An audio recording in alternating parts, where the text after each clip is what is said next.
الفرخة اللي قدام حضراتكم دي فرخة بلدي. هنعملها بطريقة النهاردة سهلة وبسيطة، طريقة حلوة مش هتبقى ريحتها زفرة ولا أي حاجة. معايا الفراخ غسلتها ونضفتها حلو.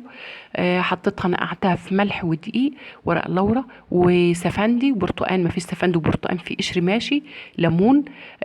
حطيتها سبتها 4 ساعات في المية، وبعد كده نشفتها وخرجتها. حطيت في قلبها من جوه بصلايه وجزرايه وورق لورا وحبهان وشويه ملح وشويه فلفل اسود. معايا حله على النار، حطيتها تسخن وحطيت الفرخه، خدت صدمه وخدت لون زي ما حضراتكم شايفين اللون الجميل ده. حطيت شويه فلفل اسود وشويه ملح، حبهان، ورق لورا، بصل، جزر. عايزه تحطي طماطمايه مع البصل والجزر تدي لون للشوربه. هي الصدمه اللي خدتها دي عملت لون كمان في الشوربه. عايزه تحطي لها شويه صلصه زي ما انا عملت كده، براحتك، كل واحد وطريقته.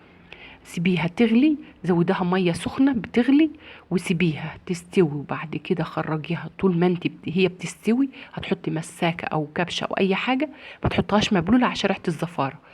وخرجي الفرخه وحطيها تصفي الشوربه اللي فيها شويه، وبعد كده حطي لها. انا كنت مستعجله ما سبتهاش صفت، عشان كده في شوربه في الصينيه.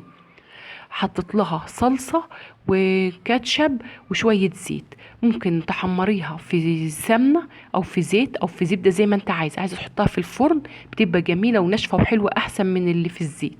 اللي في الزيت كلها دهون. هحطها في الفرن مولعاه من فوق ومن تحت، وبعد كده هحطها فيه تاخد اللون وهخرجها. الفراخ البلدي طعمها لذيذ. الفراخ البلدي الهجيني بتبقى اجمل والذ، عشان خاطر هي بيبقى فيها النسرة بتاعتها حلوة ولحمها كتير. الفراخ ما كانتش زفرة، ما كانش فيها اي حاجة يعني، لا زفرة ولا اي حاجة خالص. كان طعمها جميل زي ما حضراتكم شايفين. ودي كان غدانا النهاردة، واشوفكم في فيديو جديد.